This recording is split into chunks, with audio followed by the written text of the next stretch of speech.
Hi, everybody. Ah, what is this? Gilbert's always writing terrible promo scripts, making me sound like Dr. Nick from The Simpsons. Hi, everybody. Like, what is that? Anyway, I'm going to read the promos my way, the Dan and Dago way. Support for Compas on the Beat is brought to you by Manscaped, who is the best in men's below the waist grooming. They're champions of the world. Manscaped offers precision engineered tools for your family jewels. There you go. Manscaped just launched their 4th generation trimmer, the Lawnmower 4.0. You heard that right. The 4.0. Join over 2 million people worldwide who trust Manscaped with exclusive offers for you. 20% off and free worldwide shipping with code COMPAS at manscaped.com. Go get yourself a Lawnmower 4.0 after this episode of Compas on the Beat, and don't forget to use the promo code COMPAS. The Compas have another loaded show with appearances from Chargers rookie wide receiver Josh Palmer, but the Compas don't just stick to football. They'll talk to the OC Register beat reporter Kyle Goon to hear what went wrong with the Lakers in 2021. But before we get to the show, make sure to subscribe to Compas on the Beat on YouTube, at Apple Podcasts, and Spotify, and turn on the notifications because I hear the Compas are going to do a few giveaways soon. Also, feel free to comment under the YouTube videos. The Compas want to hear from you. Now let's get to Compas on the Beat.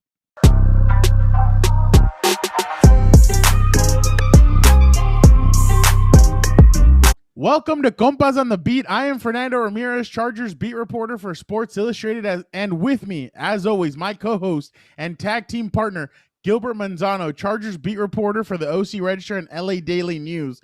What's up, bro? I'm going to pause now because that was a lot to consume, Fernando. But you know what's up? I really don't know, Fernando. I usually have an answer for you. I check my notes, what's going on in the world. It's dead right now. It's quiet period in the NFL. I feel like there's not much going on. We're kind of waiting for mandatory minicamp to get started for some news. And even then, who knows how much news is going to come out from a minicamp. But I don't know. For us, covering the Chargers, minicamp's not until Tuesday. We're recording Monday. So I don't know. What's up? What should I talk about? What do you want from me, Fernando? Why are we here? Honestly, I'm kind of like that too. I mean, minicamp, like you said, starts Tuesday. We're going to talk to some of the players.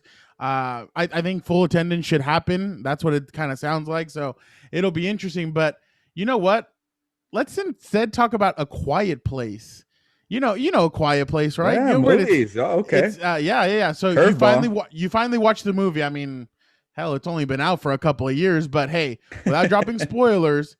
What did you think about the two movies? You're super late, but better late than never, I guess. But like, first, let's talk about the first installment. What did you think about the first movie, which was a John Krasinski film from The Office? We love John Krasinski on here. He's a compa. He's a compa. So, what did you think about the first movie? Yeah, get Big Tuna, get Jimbo on the show one day, Fernando. I know you got that type of pull, so get him on here. And yes, I think he directed a great movie. I guess a franchise now, right? It's two of them, so you can call it a franchise, a series of movies. And I apologize, Big Tuna. I am late on watching The Quiet Place, the first one.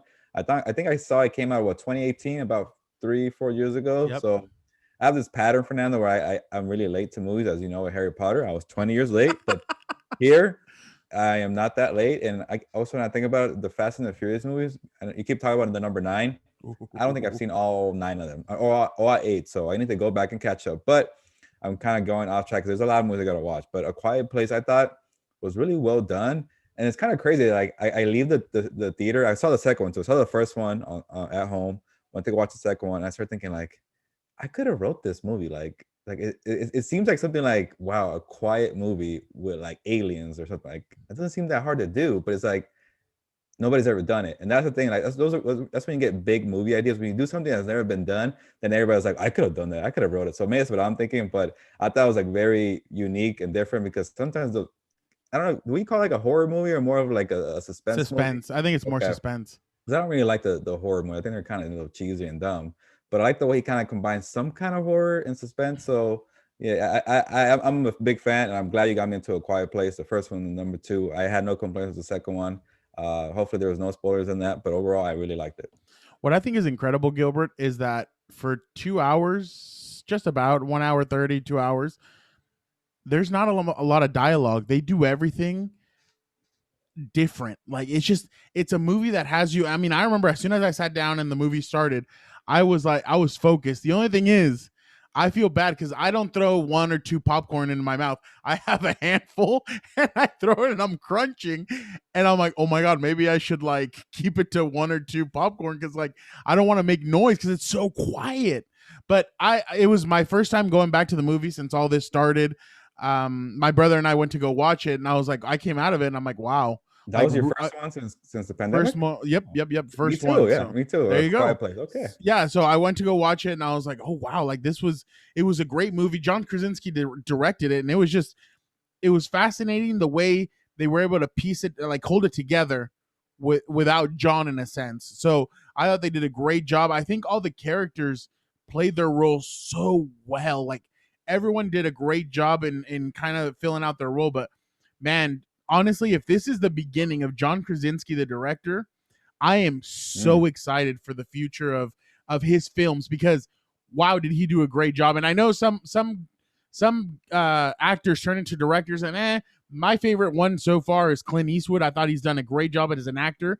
Then he switches and starts doing directing, and he's done an incredible job with The Mule, Trouble with the Curve, some of these Gran Torino. Movies. Gran Torino. He's done a great job. I feel like John Krasinski could end up being able to do both and do a great job. And honestly, A Quiet Place and A Quiet Place 2, great films. I highly recommend it. I thought they were both incredible movies. Yeah, you got me thinking now. That was my first time going to the movie theater since 2019. And like as you know, I'm not a big movie person. I like more TV shows. I like series and watching Netflix and HBO. I'm that. The movies I'm not really into, but so I can't remember really the last time I was at a theater, but it's been a minute. So when I went to the theaters, the one I went to had like the seat recliner where like I could pretty much, go all the way back on my seat. Like I could go to bed. There was heat warmers on my chair. Like there's a little table. You don't like the warm chair? I mean, no. It wasn't really for me, but I was like, wow, like we really come a long way. I feel like I came back from under a rock and like, oh, well, these are the theaters nowadays. It was pretty cool. I'm good with the table. I'm good with the recliner. I'm not good with the heat warmer. I will not touch that heat warmer. It gets pretty hot. It gets hot. So I'm like, no, I'm good. You know, it's funny. The other day, I mean, you got me into TikTok and stuff, and I saw this TikTok where there's a theater in Los Angeles that it moves you. So you're moving, shaking. I would throw up. I can't even handle Star Trek in Disneyland because I like literally get motion sickness and everything. And I'm not a guy that like literally anything flips me out or whatever, but Star Trek flips me out. That movie theater, I know 5 minutes in, I would come out freaking throwing up. So yeah, no, I'm good with all that. I just need the screen, some popcorn, a soda, lean back, chilling, let's go. That's literally my thing. But yeah, no, you were doing the most, Gilbert, on with that movie theater. I didn't turn it up all the way, but I was like, hey, like they're actually doing this now. But like usually, like turn up the AC. That's what I need. Yeah. I've done that. I've gone and I've complained. I go out and I'm like, hey, I need you guys to bump up the AC. You're that person. Well, the thing is, other guests, I don't care about other guests. Look at me, I'm sweating. I'm like, I need that AC turned up. And they're like, oh, okay. And the movie theater that I used to go to here, they used to know me as the AC guy.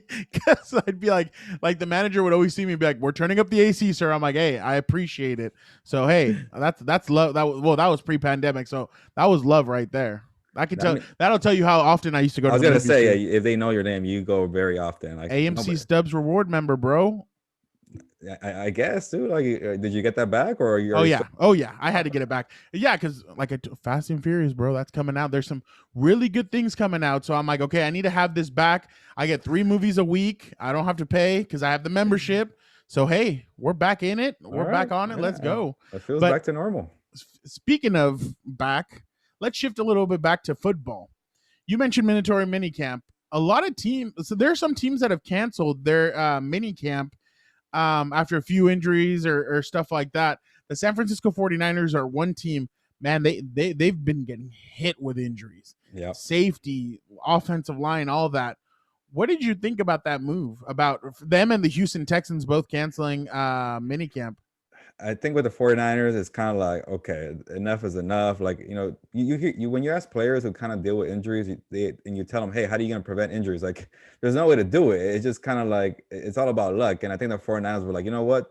The less times we're on the field, our chances are better that I think we're going to come out healthy. So I kind of don't hate it because also what we saw a year ago, it worked out. You know, there was no off-season program, there was training camp, and you know, to the most part, it was okay. It wasn't the worst idea to not have OTAs and mandatory minicamp. So I think Kyle Shanahan and his crew, they probably saw that a year ago. Like, hey, you know what? After what happened with Nick Bosa, Jimmy G, George Kittle, all those guys, let's not play around in June and let's move on. That's okay with me. The other one with the Texans, I thought it would be like a pattern, and you start seeing more teams doing like, okay, it's not the end of the world. But I think with the Texans, they're just trying to avoid some awkwardness with Deshaun Watson and where his whereabouts. So I could kind of see that one. But I am a little surprised that more teams did not do it. And so I was kind of I was gonna say, let's talk about it, because what if there's a bunch of teams come this week that are not gonna be at a mandatory minicamp, but it turned out it wasn't really a trend. So for the most part, I'll let you talk about this, but I feel like the ways the Chargers have been doing it, and the OTAs, I like that. They weren't even throwing the football with Justin Herbert, and they kind of been playing it safe, but they're out there getting that cardio, getting that chemistry, learning the playbook. But overall, it was kind of a safe approach. I don't know how you saw it. No, I did. And I mean, honestly, Gilbert, I've been around the team for a while. I was there when Melvin Ingram hurt himself his second year in the league. He tore his ACL in minicamp. Or no, it was actually in OTAs. Tears his ACL, and the Chargers didn't have him for pretty much almost the whole season. He came back in November. Gilbert, when I tell you that dude was a beast, like, how do you come back from an ACL tear in less than 6 months and still perform at a super high level? When he came back for that back end of that Chargers schedule, the Chargers were not doing well. They end up finishing the season 9-7, and they went on a run at the end of the season thanks to Melvin Ingram coming back. But losing him a couple of years later, you lose Hunter Henry. I was there also. He was literally coming towards me, and he catches the ball, falls down, and then he starts looking at his knee, and I'm like, what's going on? So he limps off, and everybody's like, oh my God. Like, I remember MJ, a good friend of ours, MJ Costa Ruiz, was like, oh dude, that does not look good. And I was like, yeah, I don't know what's up with him. And then an hour later, did you hear about the scare in New England? He kind of had another kind of scare with Hunter Henry, and I was, that's the first thing I thought about was 2018. Exactly. But he was okay. Yeah. So I think what Brandon Staley has done is incredible. Take off the helmets. Let's just have fun. Let's just run around, do our work, but at the same time, protect the players. And all the players have told us, it sounds like that first thing he's doing is listening to the players. The players are really, like, they're working, but they're having fun with it. And I feel like Brandon really is putting something good there for the team, especially with you not wanting. I mean, we all know the Chargers have an injury history. Why add on to it? Brandon seems like he's attacking this a different way, and I think it's positive what he's done so far. Yeah, no, I like that he's listening to his players. Like, hey, because coming into this year, after everything that was so awkward a year ago, with COVID and keeping player safety in mind, and there was a lot of adjustments, but a lot of players like that. No OTAs, no mandatory minicamp. Why should we be out here? And I think Brandon Staley said, hey, I'm new here. I think it'll be great to kind of learn together, but let me hear you out. What don't you like about the off-season program? Let's tweak it. And what they came to the conclusion was, like, these 11-on-11s, like, shouldn't be so serious. Like, make them a walkthrough. Let's not even throw the ball. So I think the only time Justin Herbert gets to throw the ball, it's 7-on-7, a little slower pace, a little safer. So there's no pads out there, and I don't think you could legally. So I think Brandon Staley just listening and meeting in the middle was the best approach, and I kind of like it. But we'll see how it is for mandatory minicamp, tomorrow, Tuesday, and how much they kind of pick up the pace. But I thought for OTA, that was kind of a good blueprint, I thought. It's funny. I used to love, they used to have 3 days. And on the second day, they would make the players compete to try and get that third day off and not have to do it. The Chargers used to do that. I mean, I remember a couple of years ago, what was it? The defensive coordinator for the Chargers. It was his brother was the Colts head coach for a while. Pagano? Pagano. John Pagano had to catch a punt, and he drops it the first time, and everybody's like, boo. And then, like, they do it again, and he ends up catching it. Eric Weddle, I remember one time, had to hit the crossbars of the field goals. He hit all 3 of them, and they got the day off. So those were always fun competitions to see. Last year, Anthony, I remember 2 years ago, Anthony Lynn let Phillip Rivers and the veterans, if you had been here, I think 7 years or longer in the NFL, you didn't have to come. But now Brandon Staley just said 2 days. That's all we need, 2 days. So, hey, it's good that he's doing 2 days, and that's it. Because honestly, I think the players do need this month and a half off. Go relax, rest, still work, and get ready, because training camp they're going to go hard, and this year there is preseason games, so that's all. Everything's going to be interesting. But now let's jump into the octagon. Gilbert, this is all you. UFC 230 or 263. It was a pretty good weekend. I mean, I gotta start off by honestly shouting out Brandon Moreno from Tijuana.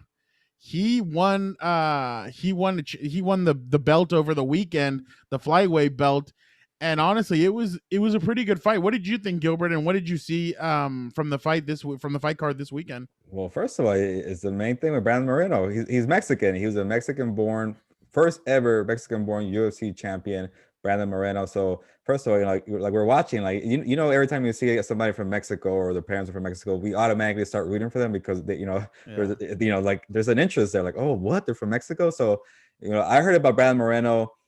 His previous fight against the Brazilian dude. I'm blanking on the name, but they had a really good match and it was a draw. But I'm like, man, it was so close for Mexico to get that title. So I think we were all pumped up for the rematch. And once Moreno got it, and I thought he dominated that fight. He even the opponent was like, you know what? Let me carry you, put you on my shoulders, because that guy's legit. And for him, somebody to beat him and submit him like that, make him tap, you got your credit there. And then it kind of became like, dude, he came from Tijuana, TJ.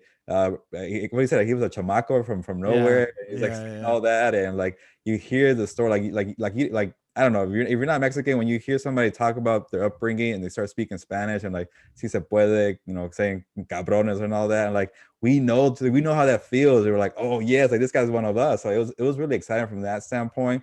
But from a kind of MMA reporter, he dominated that fight. He was great, and then the whole story made it the best. And Brandon Moreno from Tijuana, he's a compa, bro. We got to get him on. Like, hopefully one day we have to. We got to get him on the show. And I just thought for me, it was kind of cool and a kind of a proud moment to see a Mexican champion in the UFC. Yeah, no, and definitely he made the country proud, and everybody was excited. And I think he had predicted it 3 or 4 years before. Yeah, I saw a couple of years before. He was like, "Hey, I'm gonna be a champion one day. I know I will. I'm gonna work my my tail off to make it there one day." And he accomplished it, and that was incredible. I mean, the guy that he fought was no slouch. I mean, I think he had only lost one UFC fight ever, and he was able to put it on his back, and he was able to beat him. It was just incredible to watch. And I mean, you saw the passion, the love in his eyes. Like he couldn't believe that he had just won the championship. So I'm definitely excited for him. I'm proud of him. And I hope this is only the beginning for Brandon Moreno. But shifting gears a little bit to Nate Diaz. What did you think about that matchup? I mean, Nate's Nate. I mean, it's a typical Nate Diaz fight. It's gonna go 5 rounds. It's gonna be bloody.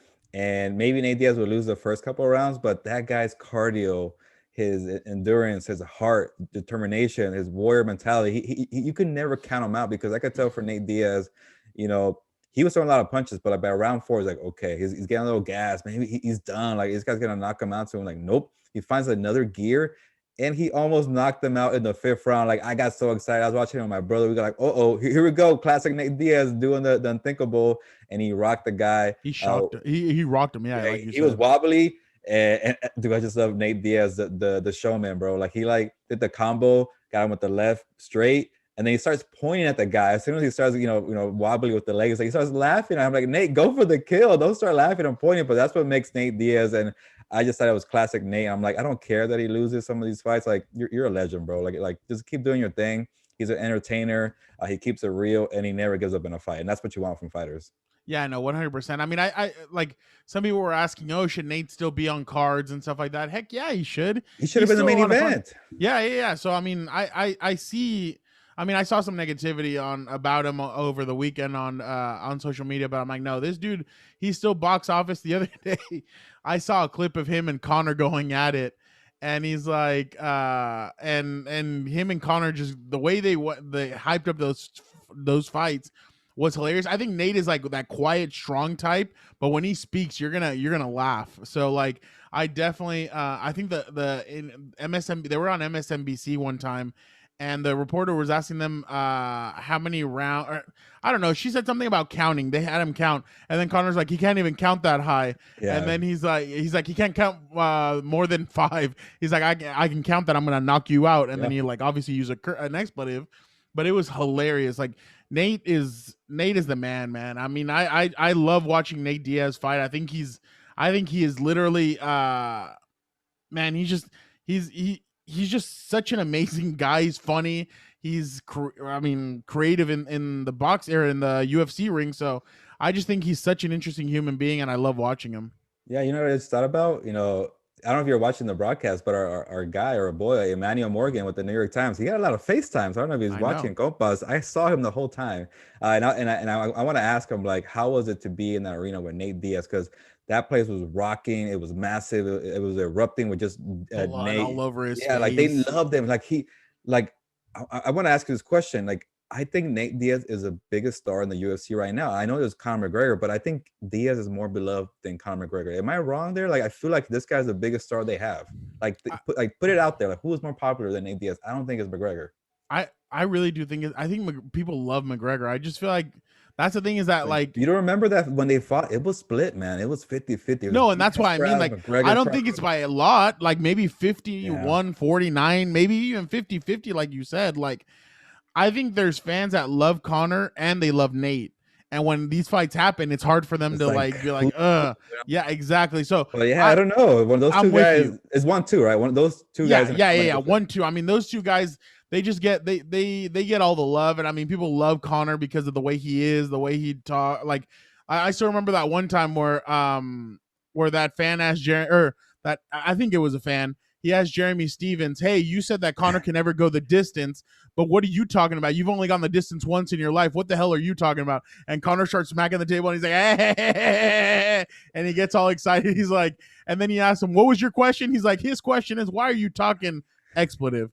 And so, like, just that people love Conor like that, and they love Nate because Nate also talks crap. Yeah, they know how to sell a fight. And when you say the back and forth banter, that's what people love to see. And that's what I keep saying about boxing. They don't do it. And like Conor McGregor and Nate Diaz are the master at it. And the crazy thing, that's who they are. They're not fake about it. This is them doing their charismatic, persona, and that's what I love about it.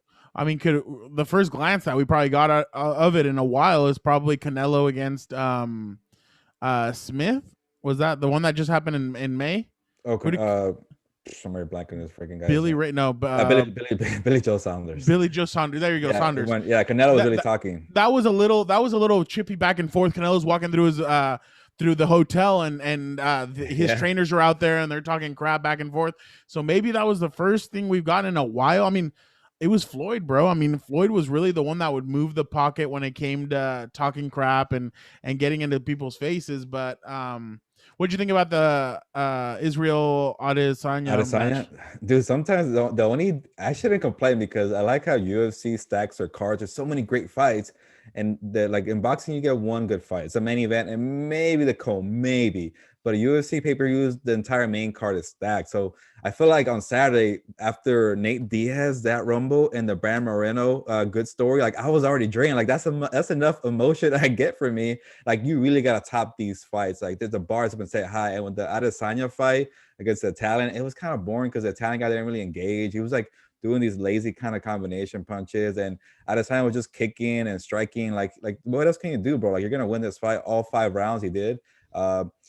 The thing with Izzy, I like him too because he knows how to sell a fight. He's very energetic too. Like he's really into like, anime and stuff like that. And I love his persona, but some of his fights lately can be kind of boring. I don't know if it's because the opponents are not engaging, but with him, it's just like kick, punch. And it's like, okay, I need more aggression. I need something surprising. So maybe it's not a knock on Izzy, but because he's such a great striker and the reach kind of throws people off.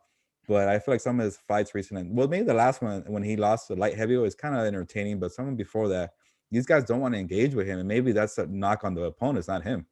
Yeah, no, I definitely agree. And I mean, you kind of said it. Nate Diaz should have been the main event. I just feel like he got that place rocking, but I just feel like they can't put him there, and they won't put him there because of his record. And I'm like, records don't mean anything, like when it comes to Nate Diaz. So I completely agree with you. I mean, he needs to have a little bit more. There has to be a little bit more leading into the fight, Adesanya. I mean, so, but Gilbert, let's shift. You talked a little bit about boxing. I got to see one of your interviews over the last week.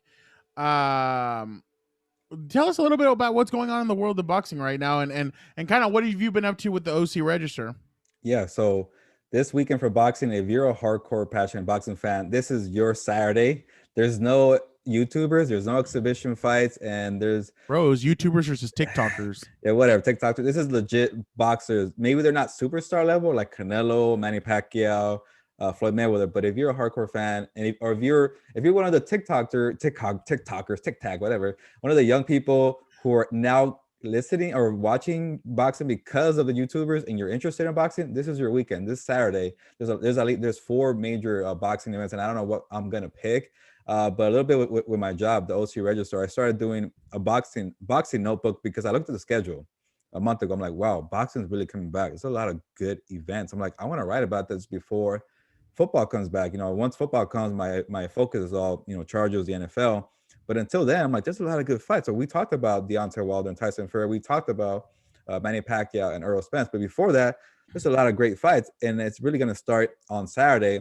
So I had so much to write about, and I was doing one boxing story a week. I had to split it because there were so many good fights this Saturday, the 19th. So I spoke to Teofimo Lopez last week for my story, and shout out to you for helping me out with the edits, because there was a good interview there, and there's some F-bombs. I had to learn how to do loved it, the censor there. So, but Teofimo Lopez is such that's a guy who knows how to sell a fight. He's not that big, well known yet, but I feel like in a couple of years you're gonna know who that guy is. In a household name. Teofimo Lopez is fighting George Combosa. Hopefully I'm not butchering his name, but the thing about Teofimo, he's fighting on Triller, and that's going to cost you money.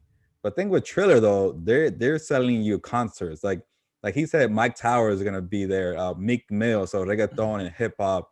Snoop Dogg's going to be hosting it, Mario Lopez. So you want entertainment and want to see one of the best in Teofimo Lopez, Triller on Saturday might be your fight, but you got to pay some money for that. I think it's about $50 for the pay-per-view I saw. I think, yeah, or they have a thing where you can do, it's kind of like DAZN, where you do $29.99 a month, or you can do $300 for the whole year. I saw that, but I think you also get like concerts and like yeah. You get to buy tickets for cheap or something. So there's a lot of perks with it. But you could find my feature on Teofimo Lopez at the Orange County Register, or the Los Angeles Daily News, or any of the Southern California news group websites. We have 11, or just search Teofimo Lopez and Gilbert Manzano. I'm sure it'll come up. So find the story, check it out. I wrote about Triller and his pay-per-view, but I'm also going to write about, hopefully I'm not getting too long-winded, I'm going to write about Jermall Charlo, who trained with Ocho Cinco, or Compas, Chad Johnson. So Jermall Charlo was helping out training Chad Johnson.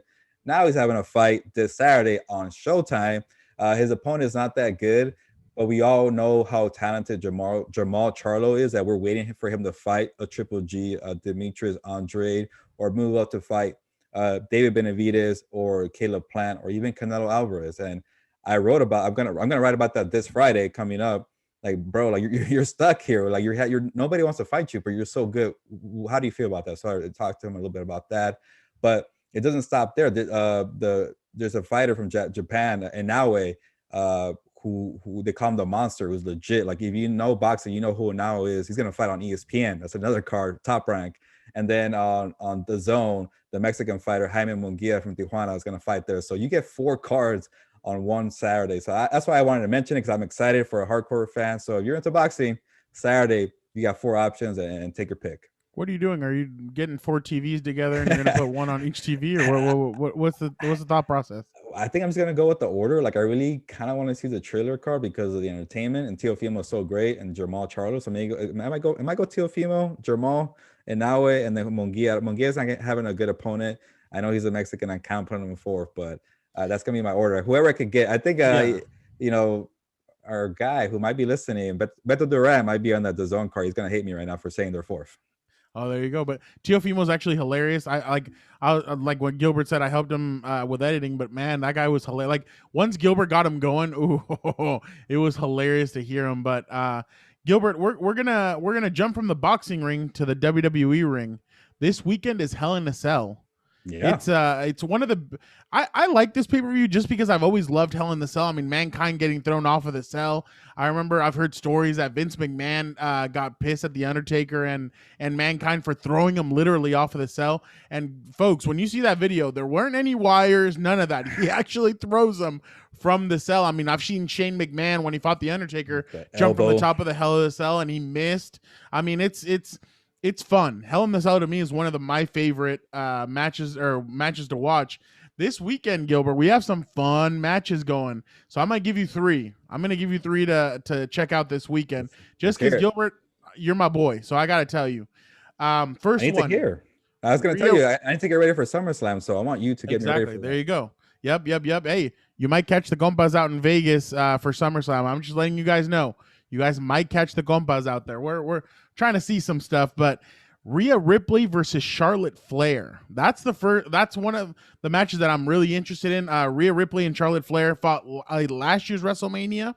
Charlotte Flair beat her and won the NXT Women's Championship.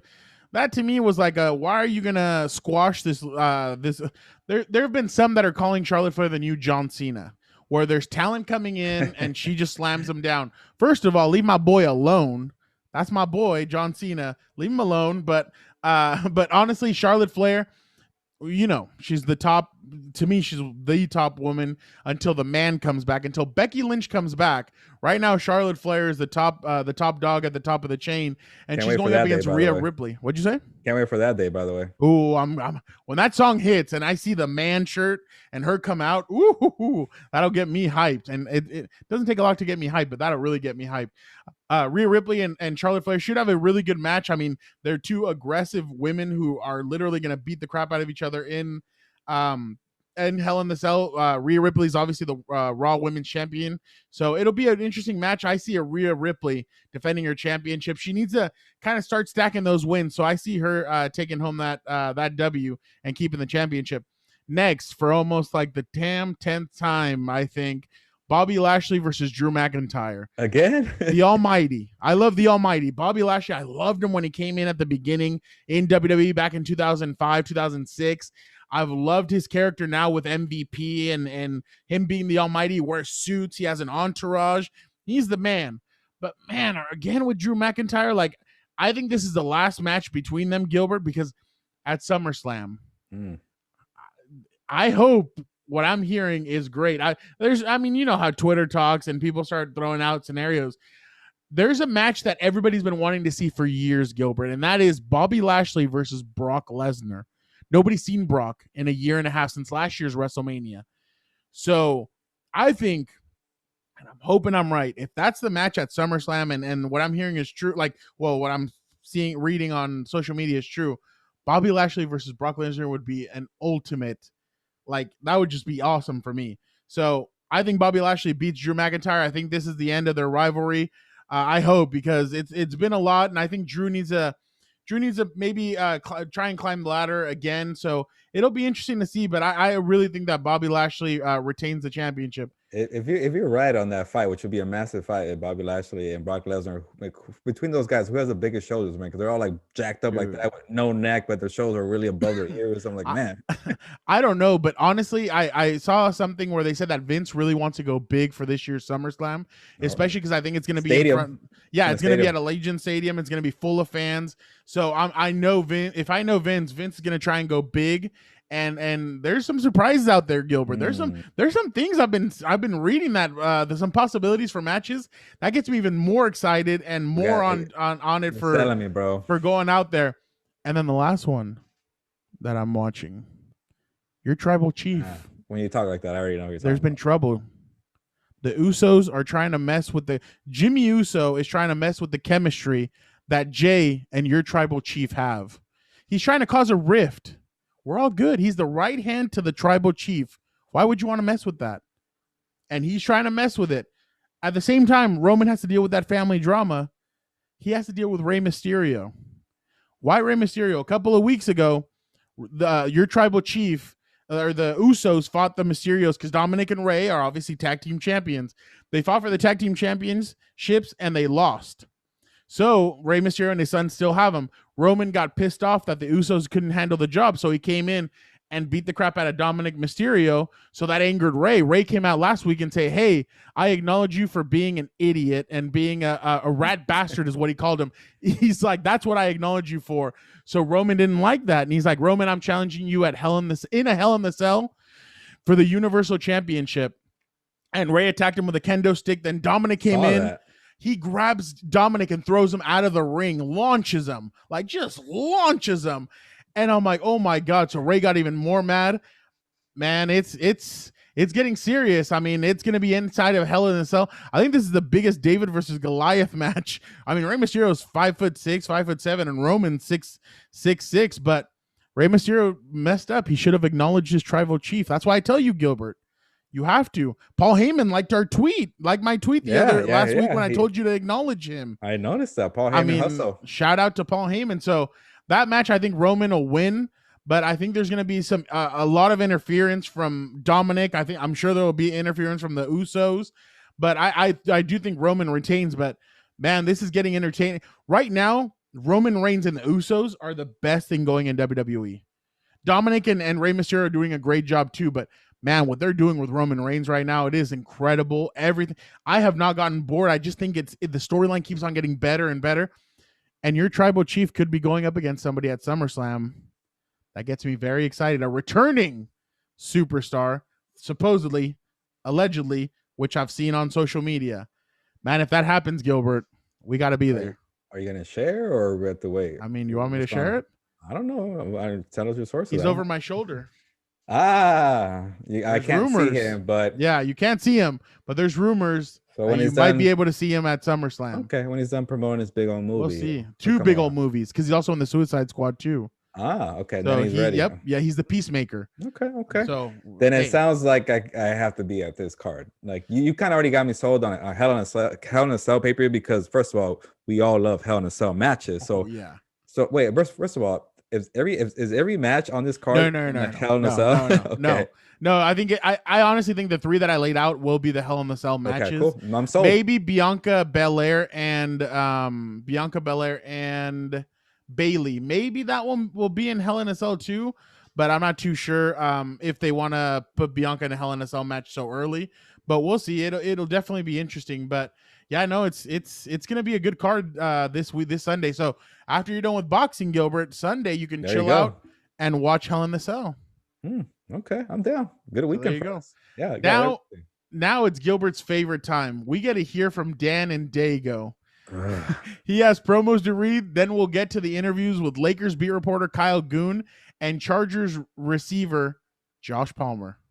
Dan and Dago here again to tell you jabrones to go to Brewery X in Anaheim. That's the place to be. They have the best beer menu, from hoppy to hazy to dark and malty.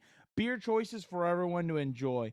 Gilbert tells me that Slappin' Tickle's a good beer selection, but I'm not sure I trust that guy. I prefer the Get Off My Lawn, mainly because of the name. All right, now leave me in peace and get off my lawn. Go to Brewery X in Anaheim, and let's get to Compas interview with Lakers beat reporter Kyle Goon and Chargers wide receiver Josh Palmer. Finally, we get to talk Lakers on Compas on the Beat, and we have the perfect expert for that. Now introducing Kyle Goon, the Lakers beat reporter for the OC Register, LA Daily News, and all of the Southern California News Group papers. Kyle, how are you doing? And be honest with us, was this greeting better than the one you got from Andre Drummond? It's not. It's not better. So Andre's up here, and you got there's a lot of enthusiasm, but it's really about consistency. It's really about over time building up. I was saying this on another podcast the other day. The thing I really appreciate about Andre, which is, by the way, there's no story there. The story is he kept doing that. But when a guy goes a month in and is keeping up the bit, you just got to respect it, right? You just got to respect that, the commitment to the bit. And Andre's got that for sure. Kyle, I saw a Spectrum did like a clip of all the Kyle Goons from Andre Drummond. So I thought that was hilarious. So I remember that, and I told Fernando to make sure to mention that in the intro. But Kyle, first of all, I see you drinking the coffee. Hopefully you're recovering from a very long Lakers season. It might feel like 2 seasons back to back. No vacation time. There's a championship and a lot of chaos the year after that. But let's just start with you. How are you feeling? How was it, covering this past season for the Lakers? Yeah, it was. Honestly, it really wasn't that much fun. And I think everyone in sports understands that right now. I think sports fans understand that right now because what makes that fun is the big event feel, the games, having fans. Did the Chargers even end up having fans? They had some? No, right. I think only in Denver and Miami did they allow fans in any of their games. So that was it.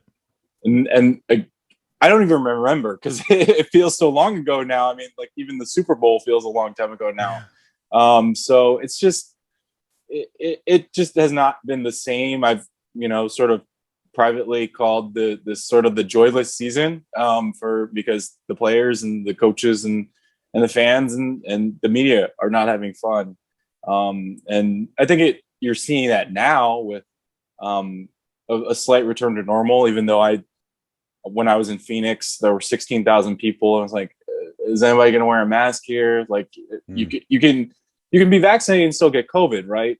So that kind of gave me anxiety, and I hope that we're not experiencing some spreading events and that a lot of those people are vaccinated, but it's really been a grind this year. And, once it kind of felt like the Lakers are not ready to do anything super special, was sort of like, well, chalk that one up to what this year is. Unfortunately, I mean, AD got injured, LeBron was not 100%, and it's sort of like, well, at that point, what's going to happen with this team? What's going to be remembered about this team? And it's just never. It just wasn't going to go anywhere good at that point. Kyle, with the injuries, we saw AD wasn't 100%. He got hurt in that series against the Phoenix Suns. LeBron wasn't 100%, but say they were all healthy. Do you think that would have been enough to beat the Suns, or was it more of a mental drain? They were already kind of out of it because of the Suns, such a long championship season, short kind of turnaround, and then everything you brought up with COVID and all that stuff. But is it just a physical thing where they were healthy, they'll be okay, or was it just it was just too much for them this year? I don't know if they would have won the championship. I think they would have beaten the Suns fully healthy. And I think of these playoff series like an arm wrestling match, right? It's sort of like you guys start 50-50, and each win kind of changes the angle of how much leverage you have, how much control you have of the series. So in that game 3 win, even though AD was a little nicked up, they had such a fun and lively second half to that game 3 win. And obviously that's when LeBron's showing up, Jay Crowder, and feeling good enough to show people up, which we had just not seen in a long, long time to that point. And so I kind of felt like the angle of the arm wrestling match was the Lakers just had a pretty good angle on them. And then when AD gets hurt, even though the series was even, it was like, oh, it's actually in the Suns' favor now, and winning at Staples Center, and just feeling like they had the momentum behind them. So I thought, the AD injury changed a lot of things, but I do agree with you in the sense I don't know if this team had enough to win it all. I don't know if this team had enough to beat the way the Jazz look right now. Which looks really good. And frankly, the Suns are really good. I think it seems like it's playing out that we're going to see a Jazz Suns Western Conference final, which based on what those teams have done this year and the consistency they had, important word here is consistency. Those are two of the teams that have the most played 5-man lineups all year. And were able to play together, and the Lakers just never had that. So I do question whether the Lakers had the cohesion to get there, just because the pieces weren't all melded together like they were the year before. Gilbert, you heard that, right? Consistency. Andre Drummond was consistent with Kyle Goon's name. Phoenix is consistent, and so was Utah. So that's what it's all about. But Kyle, you heard the Lakers say that some players have said they want to run it back with this core group because they were never healthy together. But do you think they'll run it back with the same team, or do you think they'll chase a third star, try and go for maybe a Bradley Beal, or maybe try and get Damian Lillard out of Portland? Do you see them trying to go for that third star, or keeping the same core? I mean, I do. I think they'll try. They don't have a lot of options. That's their problem. They don't have a lot of draft capital. They don't have great contracts to trade in the sense of, it's like, let's say you want to make an offer on Bradley Beal, who seems like he might be closer to that than Dame right now. But like, let's say you want to make that offer and you pile up, I don't know, first of all, you have to sign Dennis Schroeder to get close to the money. So you need to do a sign and trade somehow with Dennis Schroeder, and then you stack up Kyle Kuzma and KCP, and I don't know if Montrezl Harrell opts in or something like that doesn't add. Like, if you look just what the Bucks had to pay for Drew Holiday this past season with all those draft picks and Eric Bledsoe and gosh, I forget who else, but it's a lot more. It's just a lot more than the Lakers have in their war chest. So look, I mean, I think they'll look, I think they'll sniff. I think, that's the way that the Lakers understand their franchise works. Especially, I think it's, even though Rob Pelinka may take some blame for how the season went and probably appropriately, he's changed the context in which the Lakers try to do business. They're not hunting around the margins anymore, right? They're trying to take big swings, which is what the franchise has traditionally done. So I mean, they just don't have a lot of tools in their toolbox. They're right up against the salary cap. And they're probably going to, if they want something big, they're probably going to have to sign and trade Schroeder to do it, just based on the mechanics, or take out valuable members of the rotation and guys who aren't at the top of their market value because they didn't play well against the Suns. So I don't know. I mean, I think some guys will certainly come back better because there was no offseason.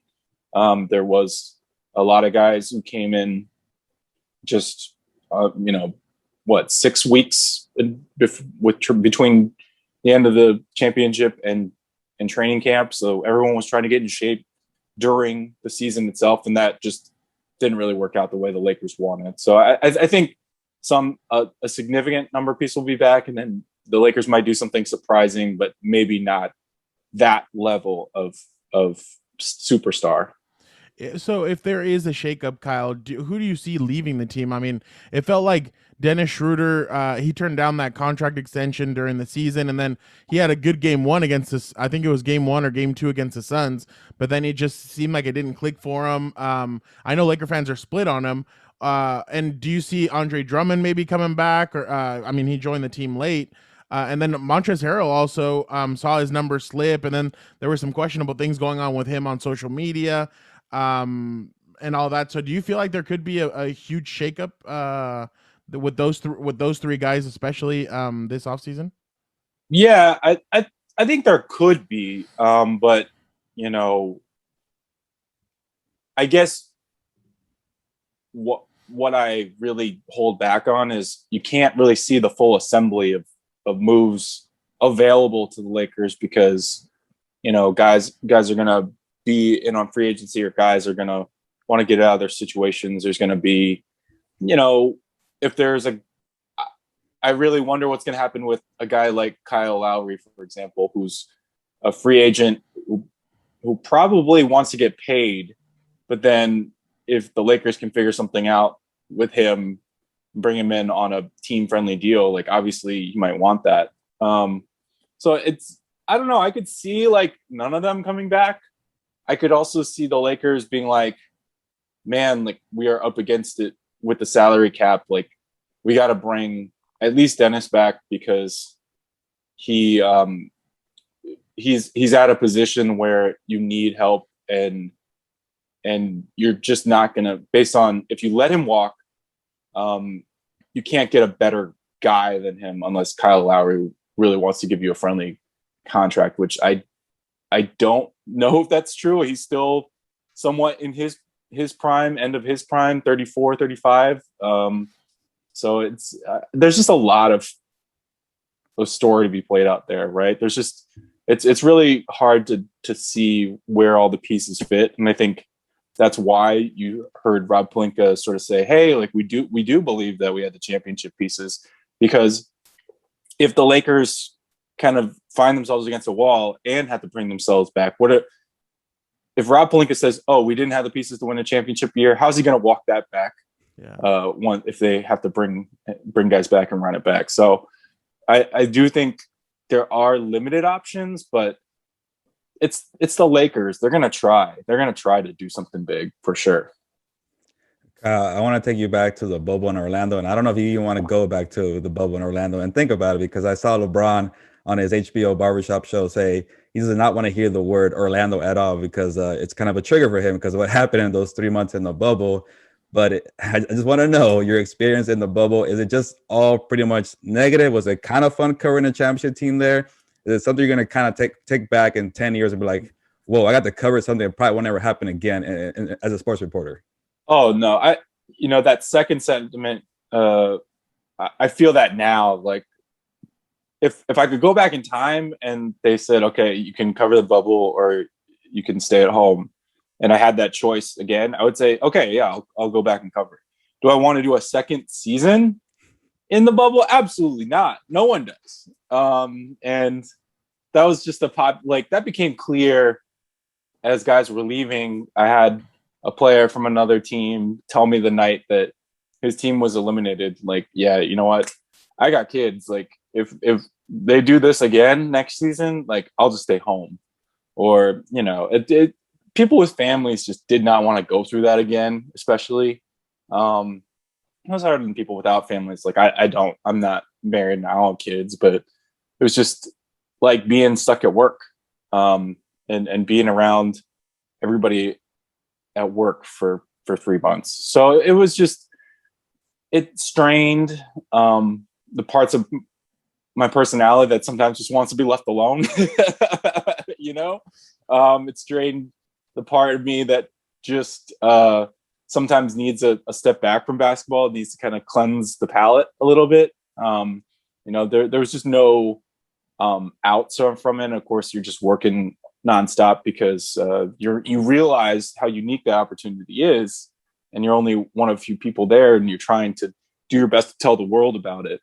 So it was just like a sort of vicious, like, working cycle. And I think a lot of players felt that. I think players probably felt bored, but also there was this element of when you lose a game. I wrote a story with Danny Green about this. Like, when you lose a game, you're just sitting in that for 2 days. You're just stewing in your defeat. You can't,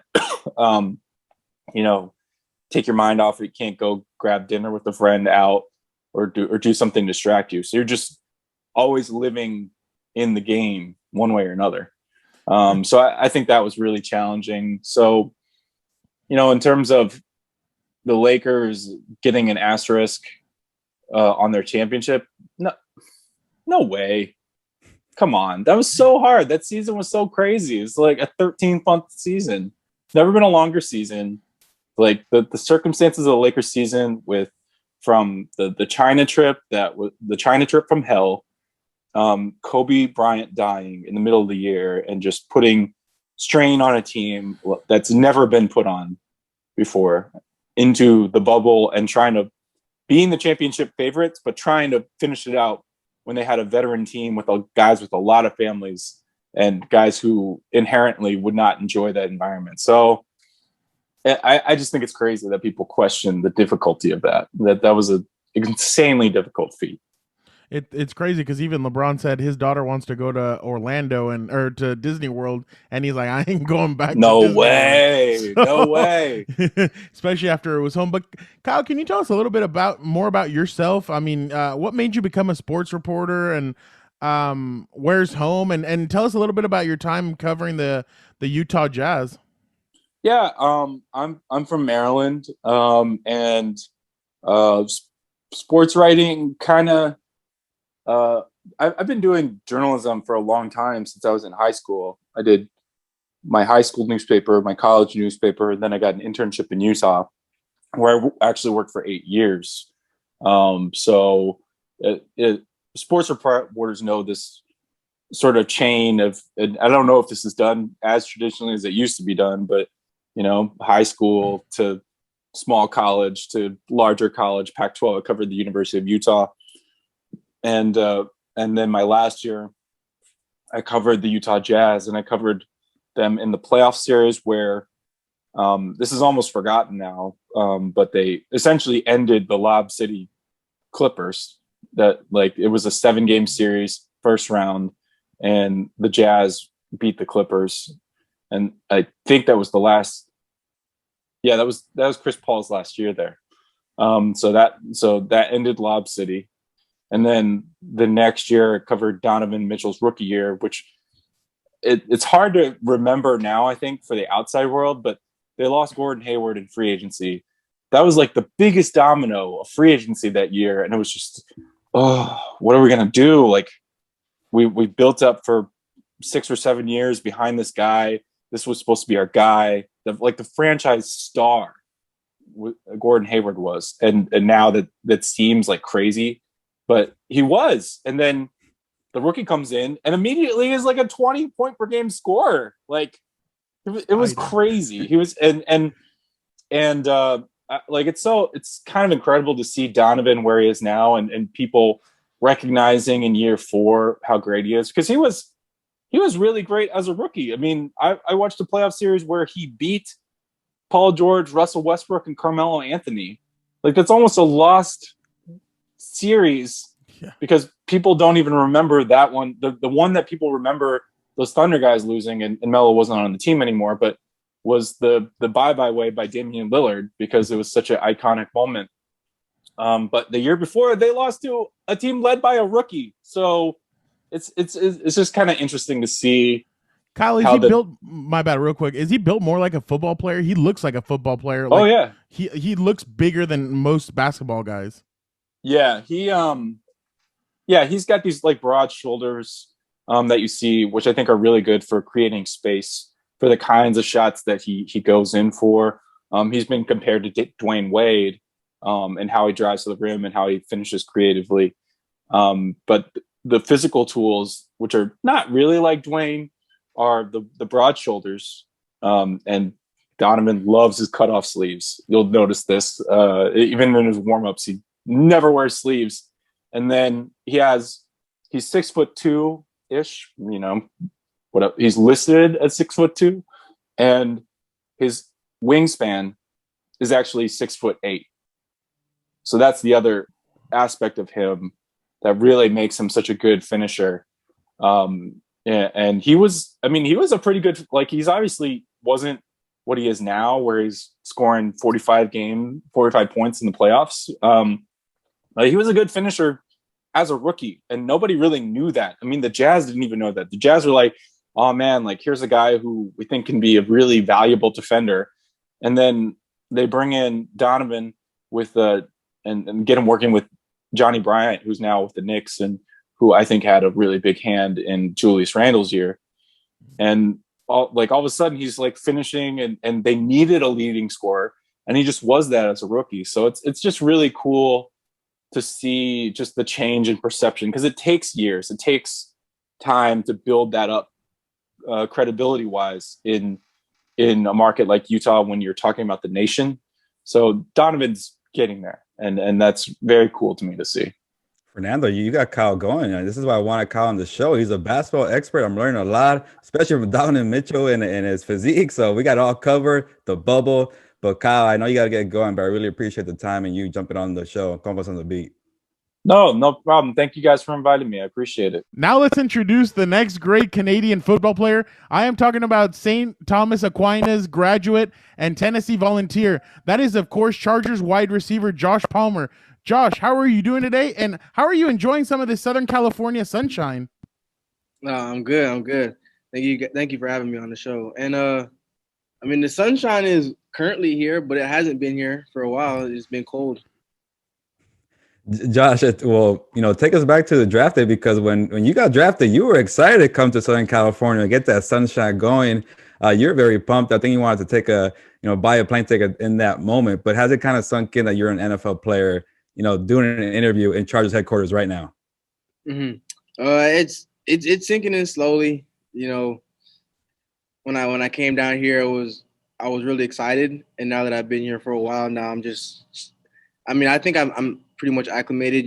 Just being with the team and just doing installs in this OTA period. We're not doing anything crazy. It's just a lot of walkthroughs, but a huge amount of installs. So right now, I'm just taking it one day at a time. Okay. And Josh, well, take us back to your Toronto days. I saw that you grew up playing basketball. Were you pretty good? And at what point did you realize that basketball wasn't for you and football was your path? Well, I grew up playing 3 sports. I grew up playing soccer, football, and basketball all around the same time.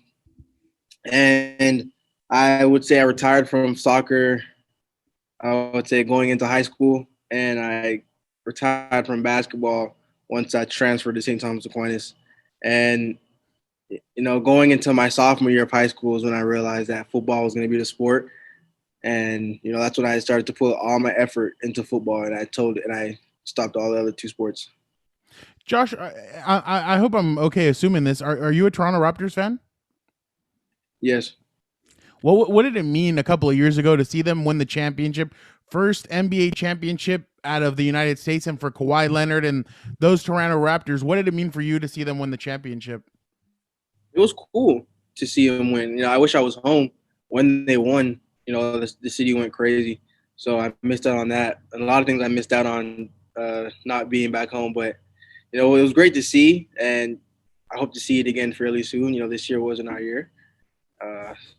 I think not having home court advantage has a lot to do with that. But, I'll save the basketball stuff for the basketball pros. No, but I mean, they had to. They were playing in Tampa Bay, wasn't it? They were playing in Tampa Bay, so they weren't really home. So I understand why they kind of had a rough time. Yeah. But Josh, you kind of confused some of the beat reporters the day that you were drafted, talking about how you were a goalkeeper growing up. A lot of people thought you meant hockey. I, though, knew what you meant. You meant football, soccer. So Can you tell us about your soccer days? And do you still watch soccer today? And if so, who's your team? So I played goalkeeper when I was younger. For a long time, I had a chance to go to Europe when I was still in middle school, but I didn't love the sport enough to make that move. And around 2 years later, after that, that's when I stopped playing soccer. Man, I'm not a huge soccer fan, so I couldn't even tell you a soccer team I'm a fan of. I don't watch it. I play the game. I play FIFA once in a while, but I couldn't tell you a soccer team with any players to save my life. And Josh, since we're kind of taking you back to your upbringing before the NFL lifestyle, I kind of want to ask you about your high school days. I'm going to try the high school name. I know Fernando is kind of struggling, but St. Thomas Aquinas. Did I get it right? Yeah. There you go. And I know that's where you met Asante Samuel Jr. and you guys were close friends there. But for you, going from Toronto, Canada, all the way down to South Florida, Fort Lauderdale, was that a pretty tough transition for you to kind of get acclimated to the high school lifestyle and also have football in mind? Mm-hmm. From a life standpoint, it wasn't that hard. I would say from a football standpoint, I was put in a position to where I had no choice but to learn from great competition and go up against a lot of talent every week. And that was a big thing for me. My development came a lot faster than I think it would have in Toronto. And that was the plan, to go there, get better, and be recruited to get me to this point where I am right now. So as of right now, it's paid off, but, a lot more needs to be done. Yeah. Did you get kind of homesick at the beginning or not too much? No, not too much. I lived with my aunt and uncle, so I wasn't That's right, yeah. really homesick, yeah.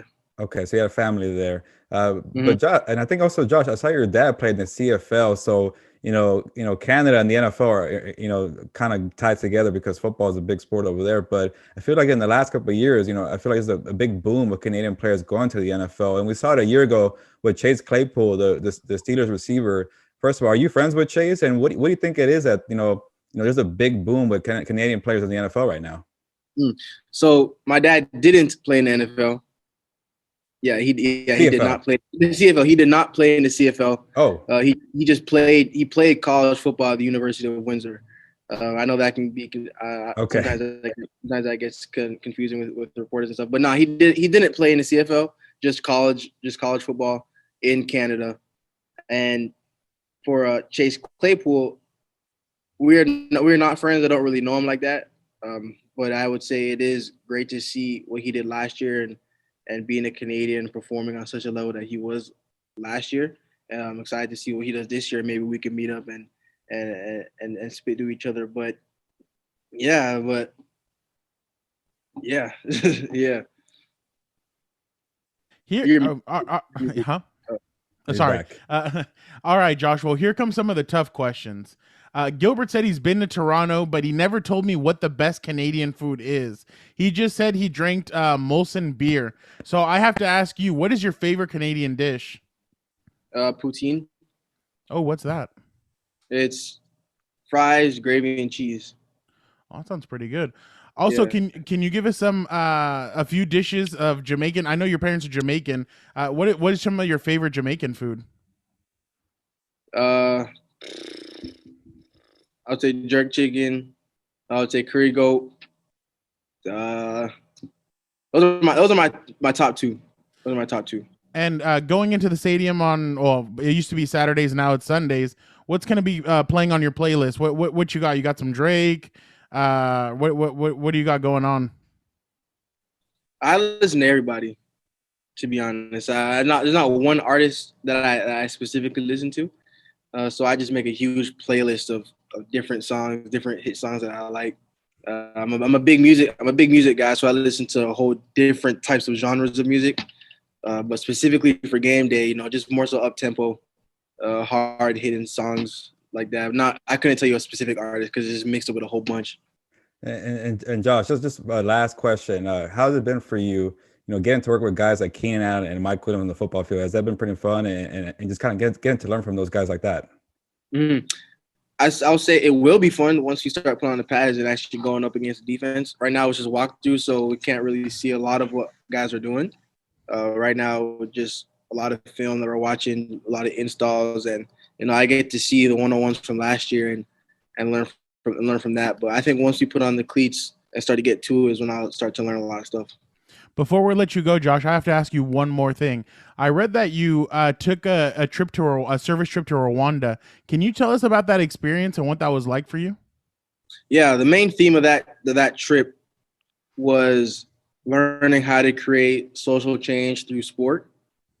The example I like to give was when we were down there. There's a program called Shooting Touch where they bring a lot of Rwandan cities to come play basketball, like the inner city to come play basketball, but on the sideline they're giving HIV shots. So that's how you use sport to create social change in that aspect. So that would be an example of things that we would do down there. Not like we didn't organize the event, but that's things that we would do down there. So it was like a game changer for you to kind of open up your eyes a little bit. Yeah, for sure. How old were you when you went? I was 19 or 20. It wasn't that long ago. Okay, recent. Yeah. Wow, very cool. Well, we totally appreciate you having you on, Josh. You're gonna have a lot of fun. We're gonna be talking to you, media, and everything like that. Is there anything else you want to tell Charger fans before you head out? Excited for week 1. See what happens. Excited for the season. That's Josh Palmer, everybody. Thank you so much, Josh. All right, thank you. I'm back for the third time, and that means it's time for Una Mas, presented by Garrison Brothers Bourbon. This is supposed to be a promo, but it's also a reminder for Garrison Brothers to send more whiskey. Hook your compas up because I ran out. I need more of that smooth whiskey bourbon. I got to stock up before the football season when my favorite team disappoints me, like often they like to do on Sundays. Or if they shock the world and win it all, maybe on a Sunday in February, who knows? I already told them if that happens, they're going to have to look for me in the hospitals because I'm going to be getting my stomach pumped out there celebrating. Anyway, do yourself a favor and visit GarrisonBrothers.com and order the best bourbon in all of Texas. And that's the bottom line because Dan and Dago said so. Go do that now. Oh, no. Wait. Wait till after Una Mas, then go get yourself some whiskey bourbon. There you have it from Dan and Dago about Garrison Brothers Bourbon. Gilbert, that's your boy, and I know that's your boy. So, so let's get to Gilbert. I feel like everybody kind of, when they see reporters and all this stuff, they think it's all cool, it's all smooth, it's all relaxed when we ask questions and everything. It doesn't always go that way. Sometimes we have awkward moments where it doesn't go the way you had hoped, and maybe a question that you're just teeing up there gets smacked in your face. Do you want me to go first? Do you want to go first? Do we do a coin toss? Well, first of all, what was the reason why we were doing this awkward press conference segment? Because you saw something on TikTok, right? It was like, it's gone viral. Like, if you've gone viral, tell us why, right? Yeah. So on TikTok, I saw, is there a reason why you've gone viral, or for asking a question or something to that extent? I think a girl was standing next to Drake. They have season tickets in Toronto for the Raptors games. And this girl was standing next to Drake the whole time, and like Drake comes up and hugs her, does all this stuff, and people thought that they were dating, so girls were coming after her.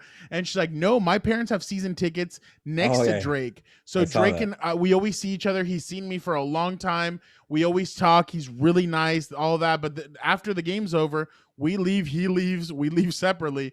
And so I thought that was interesting. So I thought, oh, you know what? Maybe we can do something like that. So Gilbert was all for it. I'm all for it. I mean, I have nothing to hide. So I'm definitely down to do that. Then go first. Let's hear your awkward press conference story, or how you went viral. I'll start my first one. But I mean, it was viral, but like nobody knew it was me. But I'll throw it out there. The Lakers a couple of years ago when they signed LeBron James, I think it was one of his first press conference, not the one where they introduced him or anything like that. But he had a press conference during practice. I noticed he was wearing number 6. And I'm like, oh, LeBron, because I think he hadn't chosen a jersey number yet or something like that. So I asked him if he was wearing number 6 because that's what he's going to wear, because that's what he wore in Miami. And then he's like, oh, I don't think you guys, I've been wearing 6 at practice for years now, even going back to my Cleveland days. So I'm starting to get the feeling that some of you guys don't know who I really am.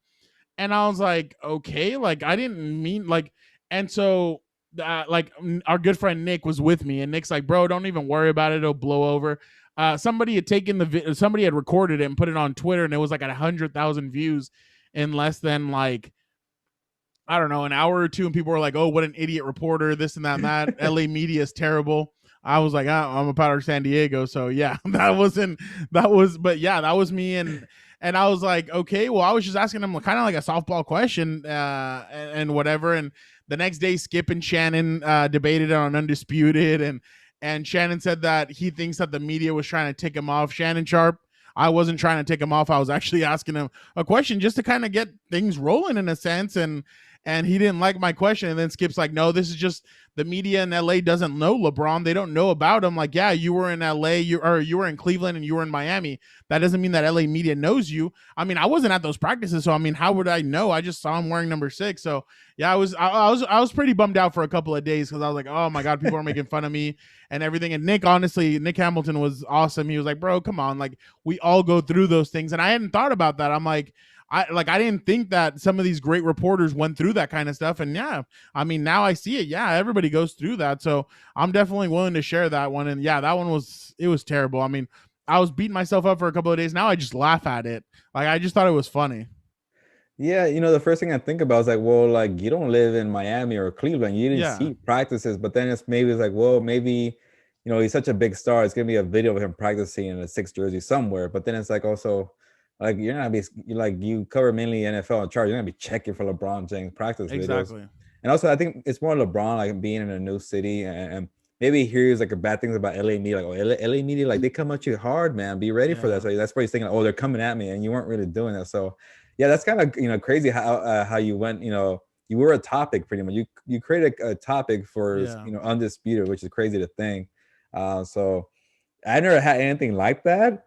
Where people are using my audio and I'm like going a little viral, but I've had like I asked a question and people kind of like talk about it on Good Morning Football or some NFL show, and like, oh, I asked that question, but I'm not part of the story. You're kind of part of the story, so that must have been a trip for you. But for me, so I don't think I ever went viral, but I've had some awkward moments for me, and the one I want to share was when Floyd Mayweather and Conor McGregor were having their big grand tour where they just like you were talking about earlier, how they just like he just trash talking. It was just a whole tour of trash talking. Sometimes it went too far. It was too chaotic. And I remember the first stop was in Los Angeles. So everybody's really like, what's going to happen between Mayweather and McGregor? And I was working in Las Vegas, the Las Vegas Review Journal. So it was a big story for us. And I was a boxing beat reporter.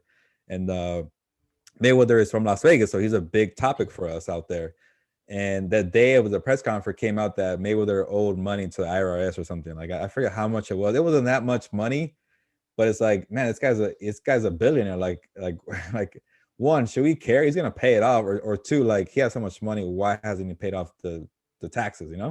So it became a story. And with Mayweather, it's kind of hard to have access to him. So the only time I was able to talk to Mayweather is at a press conference setting.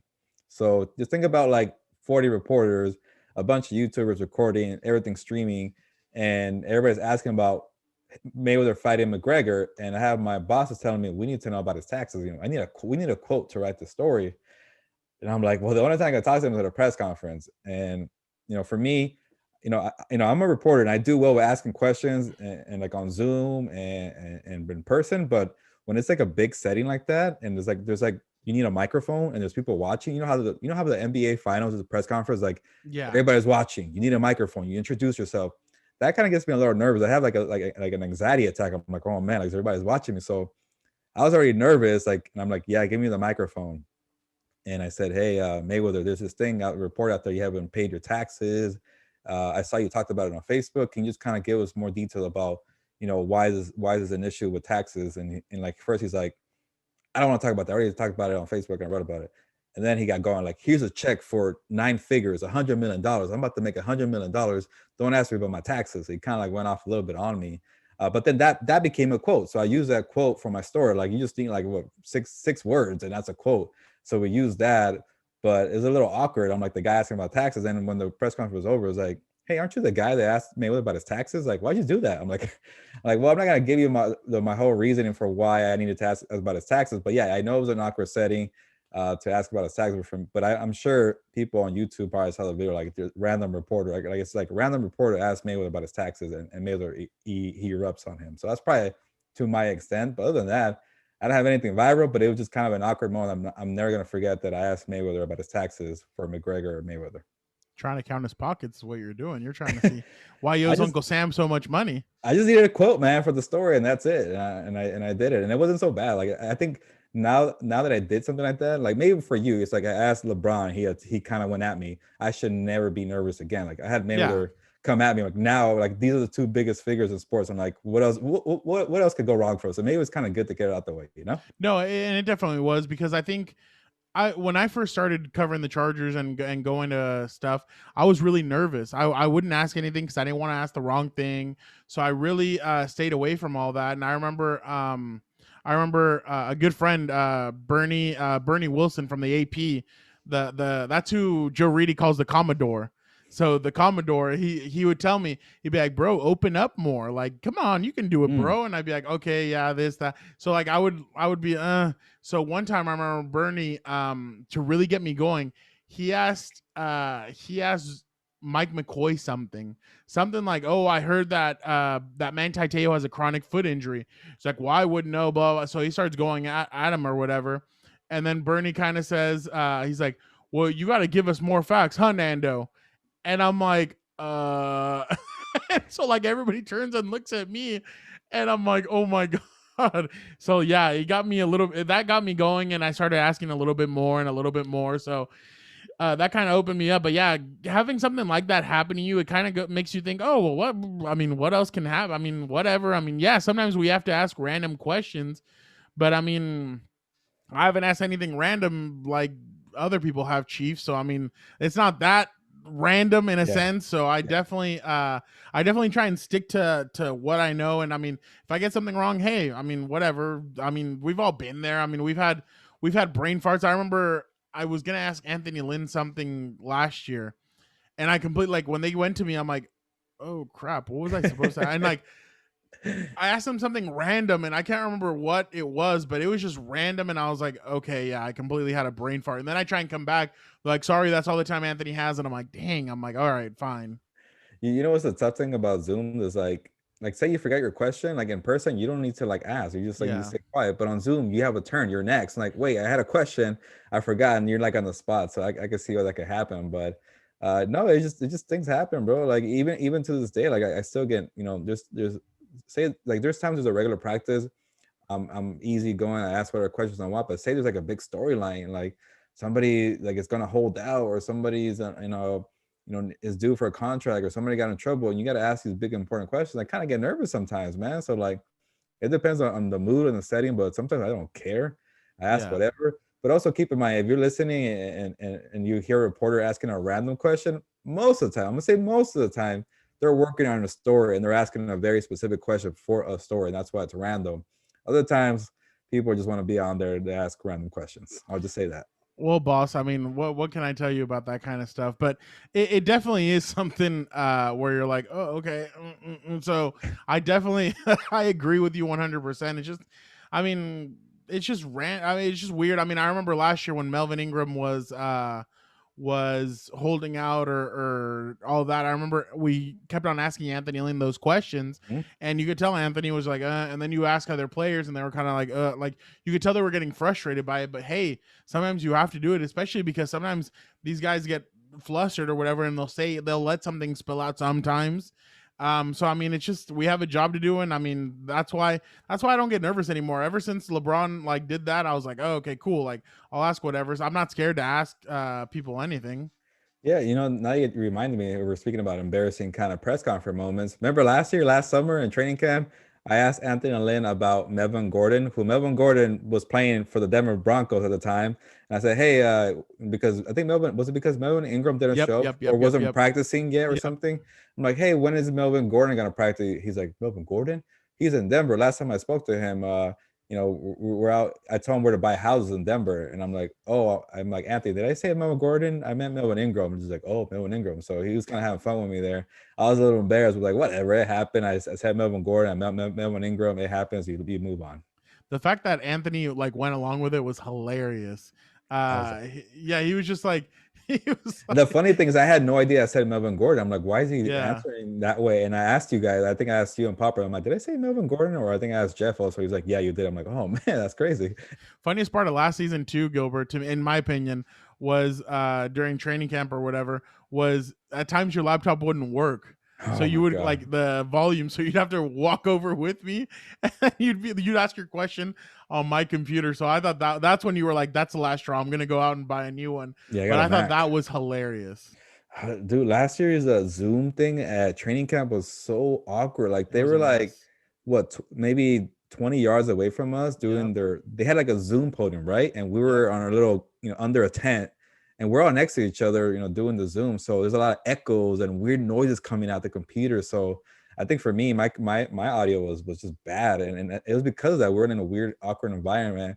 And I'm like, I'm just going to go to you. And even to this day, bro, now that we're doing, Zoom together in the meeting room, we just say, hey, let me put the headphones on. You have the audio and you record. Let's just make it work. And that's kind of the weird adjustment we've done over Zoom reporting days. Yeah, no, and that's what we did last week. I mean, Pop put in earphones, you put in earphones, and I was just the one recording in there because I mean that's just the easiest way to go. I mean, everybody has their we kind of made it work, and I think that's what's awesome is that we made it work.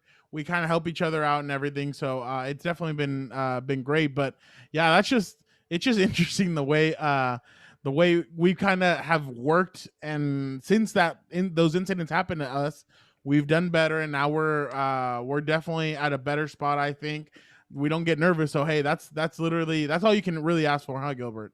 Yeah. I'm like mandatory minicamps coming up. I don't know if it's going to be in person or on Zoom, but we're out there. We got to report. We got to ask questions. No need to get nervous. It's going to happen. Just kind of, go through it.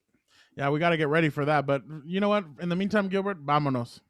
And nos vamos because it's hot outside. Vámonos, pues.